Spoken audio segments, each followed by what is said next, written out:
must have a goddamn IQ of a... But mama, they just couldn't believe it. सूरत-ए-हाल 1। Forrest Gump अपनी दास्तान बयान कर रहा है। वियतनाम जंग के दौरान जब फौजी हमले की जद में आते हैं तो सब भागने लगते हैं। गंप का दोस्त बुब्बा भी उसके साथ होता है। सब गंप से कहते हैं कि वो भी भागे, सो वो दौड़ना शुरू कर देता है। लेकिन कुछ देर बाद उसे एहसास होता है कि वो अकेला रह गया है। बुब्बा कहीं नजर नहीं आ रहा। गंप वापस भागता है ताकि बुब्बा को तलाश कर सके। रास्ते में उसे एक जख्मी सिपाही मिलता है। गंप उसे उठाकर दरिया के किनारे ले जाता है। फिर वो दोबारा बुब्बा को ढूंढने लौटता है। इस बार उसे एक और सिपाही मिलता है जो बुरी तरह जख्मी होता है। गंप उसे भी अपनी बाहों में उठाकर दरिया किनारे ले आता है, मगर अभी तक बुब्बा का कोई सुराग नहीं मिलता। गंप तीसरी बार जंगल की तरफ भागता है। वहां उसे रोजर स्ट्रॉन्गन मिलता है।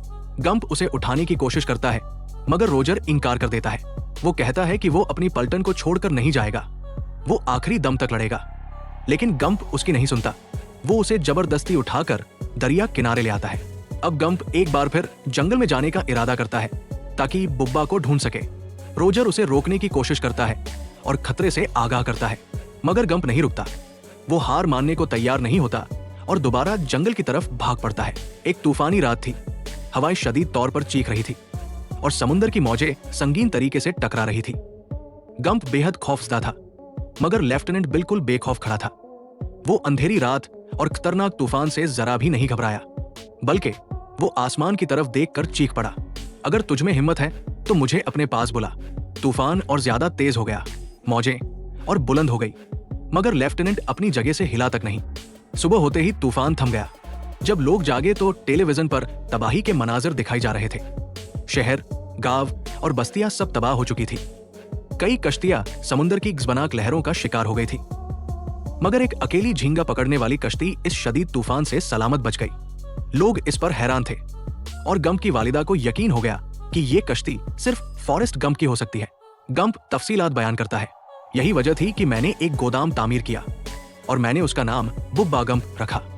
सुनने वाला शख्स हैरान हो जाता है और पूछता है, क्या तुम बुब्बा गंप कारपोरेशन के मालिक हो? गंप मुस्कुराता है और सर हिलाता है, हाँ, और इससे हमें बहुत मुनाफा भी होता है। मगर वो आदमी गंप की बातों पर हंसता है, उस पर तंज कसता है और फिर बेपरवाही से चला जाता है। मगर पास बैठी एक बुजुर्ग औरत बड़ी दिलचस्पी से गंप की दास्तान सुनती है। वो कहती है, तुम्हारी कहानी हिम्मत और जुनून से भरी हुई है, वाकई काबिले रश्क। गंप उससे पूछता है, क्या आप लेफ्टिनेंट डैन को देखना चाहेंगी? औरत मुस्कुराकर जवाब देती है, हाँ, बेशक। गंप अपना थैला खोलकर लेफ्टिनेंट डैन की तस्वीर निकालता है और उसे दिखाता है। गंप बयान करता है, जैसे ही मुझे खबर मिली कि मेरी माँ बीमार है, मैं फौरन घर वापस आ गया। जब वो घर पहुंचा तो उसने देखा कि उसकी माँ की हालत बहुत नाजुक हो चुकी थी। वो बहुत कमजोर लग रही थी, मगर फिर भी मुस्कुरा रही थी। उसने गंप को देखा और कहा, गंप, मेरी जिंदगी का आखिरी पड़ाव आ चुका है, मेरा वक्त पूरा हो गया है। गंप की माँ उसे समझाती है, हमारी आखिरी मंजिल सिर्फ मौत है, एक ना एक दिन सबको जाना पड़ता है। गंप गमगीन होकर पूछता है, मेरी आखिरी मंजिल क्या होगी? उसकी माँ मोहब्बत से उसकी तरफ देखती है और जवाब देती है, ये तुम खुद तय करोगे बेटा। फिर वो हल्की मुस्कान के साथ कहती है, जिंदगी एक चॉकलेट के डिब्बे की तरह होती है, तुम्हें खुद अंदाजा लगाना होता है कि कौन सी मिठास तुम्हारे लिए बेहतरीन है। गंप कहता है, मेरी माँ को कैंसर था और वो एक मंगल के रोज इस दुनिया से चली गई। ये कहते हुए गंप पास बैठी बुजुर्ग औरत की तरफ देखता है और सादगी से अपनी बात मुकम्मल करता है। गंप उस बुजुर्ग औरत से कहता है, मेरी बचपन की दोस्त, मेरी मोहब्बत जेनी ने मुझे छोड़ दिया था, इसका मुझ पर बहुत बुरा असर पड़ा। वो अफसोस से कहता है, मुझे कुछ समझ नहीं आया, इसलिए मैंने दौड़ने का फैसला कर लिया। गंप शहर के बाहर तक दौड़ता है, मगर वहां पहुंचकर भी नहीं रुकता। वो नए शहरों, समुद्रों और अजनबी जगहों तक पहुंचता है। लोग उसकी दौड़ देखते हैं, कुछ हैरान होते हैं, कुछ मुतासिर। धीरे धीरे गंप की दौड़ टीवी पर दिखने लगती है। लोग उसे फॉलो करने लगते हैं, मगर जब कोई उससे पूछता कि वो क्यों दौड़ रहा है तो उसके पास कोई खास जवाब नहीं होता। इसी दौरान जेनी भी गंप को टीवी पर दौड़ते हुए देखती है। उसे एहसास होता है कि गंप आज भी उसे नहीं भुला सका।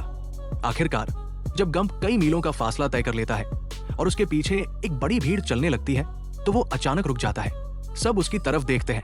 वो ठहर कर सोचता है और फिर कहता है, अब मुझे घर जाना चाहिए, मैं बहुत थक गया हूं, मुझे आराम की जरूरत है। गंप बुजुर्ग औरत को बताता है, जेनी ने मुझे एक खत लिखा जिसमें कहा था कि वो मेरा इंतजार कर रही है। लेकिन मेरी बस अभी तक नहीं आई।